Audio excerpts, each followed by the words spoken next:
Today we're going to replace the front strut on a 1998 328 IS.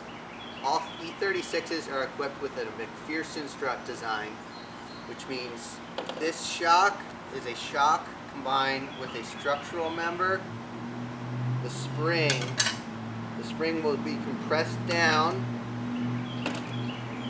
The strut hat goes on top, and the strut hat has a bearing that rotates. There's a lot of things going on in this design, and ultimately it saves weight. Some people like A-arm setups better, but the E36 is considered one of the best handling cars of the 90s, and it's equipped with McPherson strut.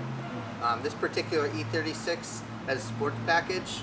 These are Bilstein V8 shocks. Huge score off Craigslist, $80 for both.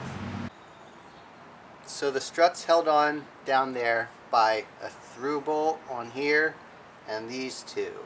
We'll take those off, and then there's 3 on the strut hat, and then it should come out.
How good is this fake Stratus or whatever on the KYB strut mount instructions? Stratus, Tercel, Taurus, who knows? Make it through this touchy jack, that will be it.